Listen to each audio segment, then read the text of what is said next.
It was a busy Friday evening at Le Gourmet, one of the city's most exclusive restaurants.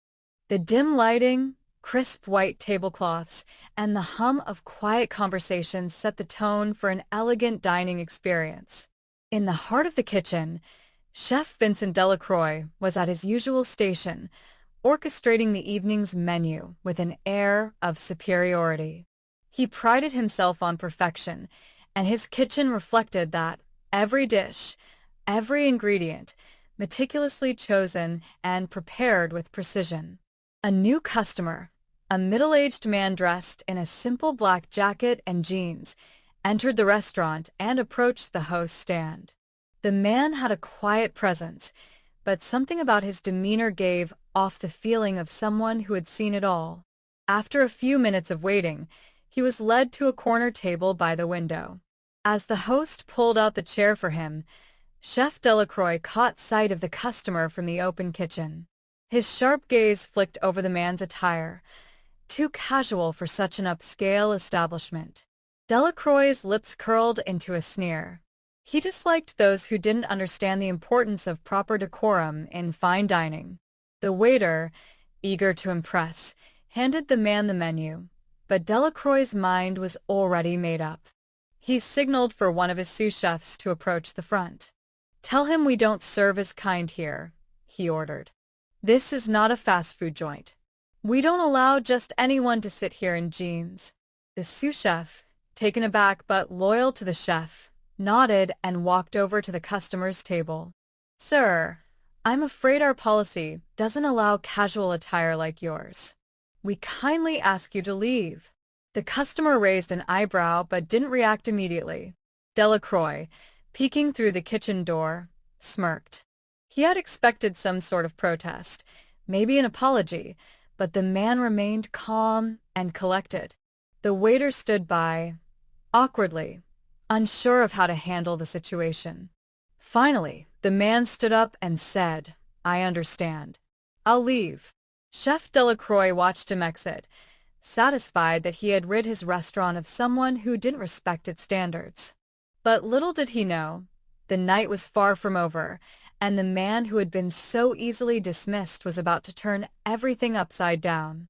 It had been about an hour since the customer had left, and the night seemed to continue without incident.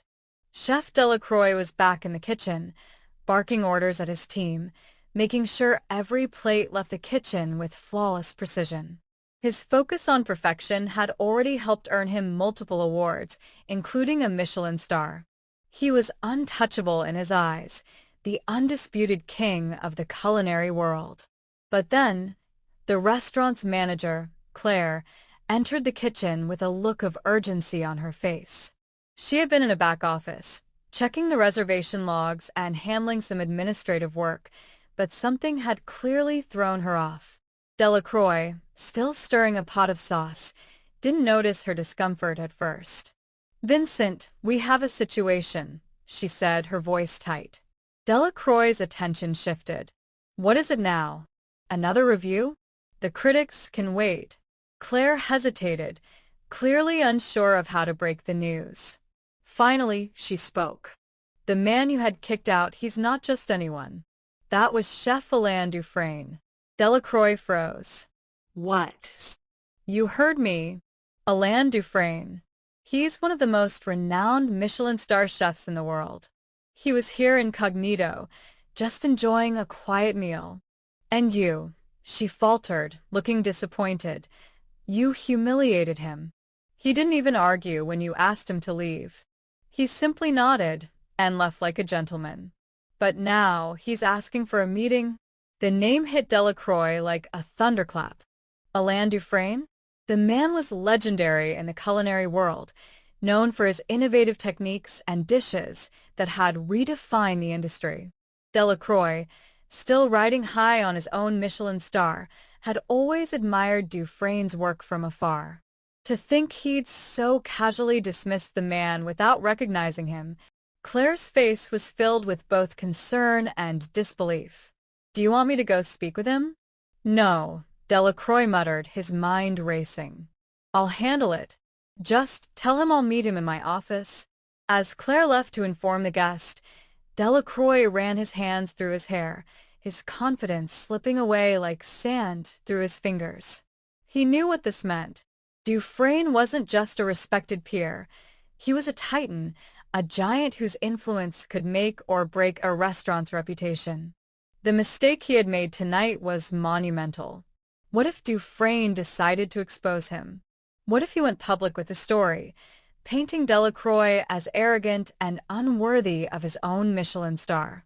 The chef's mind raced as he walked toward his office, already rehearsing what he would say to save face.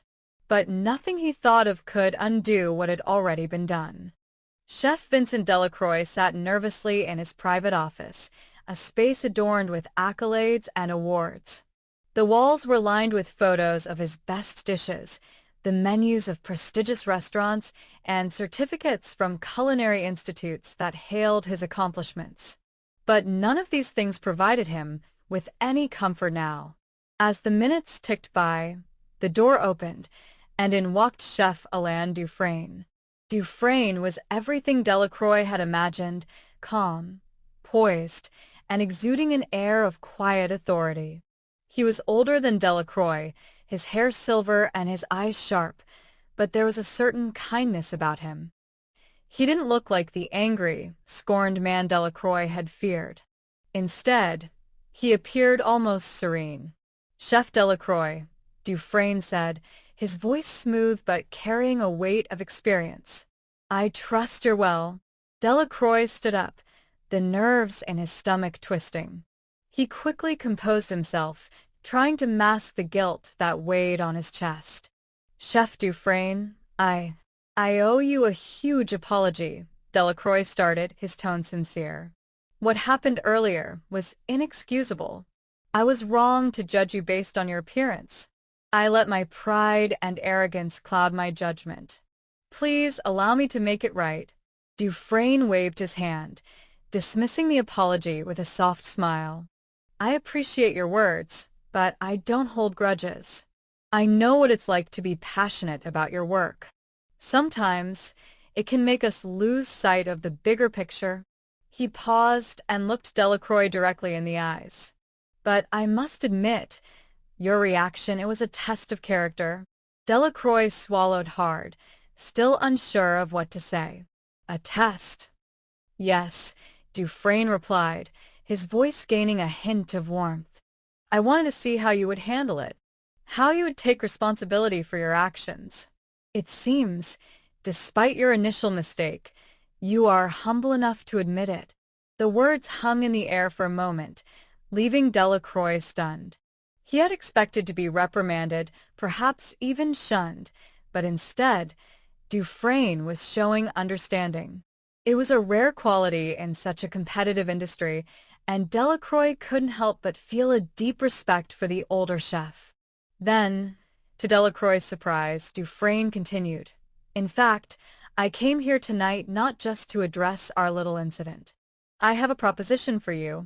"A proposition?" Delacroix asked, trying to mask his curiosity. "Yes," Dufresne said, leaning slightly forward. "I've been thinking about collaborating with you on a project. I've seen your work, and while we have different styles, I believe there's something special about what you do. A fusion of our techniques could be revolutionary. We could make something truly unique together." Delacroix's jaw dropped. Was this really happening? The great Alain Dufresne, the chef he had admired for years, was offering to collaborate with him? But why? Delacroix stammered. "After what happened tonight, why would you want to work with me?" Dufresne chuckled softly. "Because we all make mistakes. The true test is how we learn from them. I see potential in you, Vincent. I wouldn't be here if I didn't." Overwhelmed with gratitude, Delacroix nodded, barely able to find the right words. I don't know what to say. I'm honored." Dufresne smiled. "Then let's not waste any more time. We have work to do." A true chef never stops learning, and every experience is an opportunity for growth. As they shook hands, Delacroix knew that this moment would change his career forever. What had started as a disastrous mistake had turned into a life-altering opportunity, one that would push him to new heights, both as a chef and as a person. And through it all, he had learned a valuable lesson.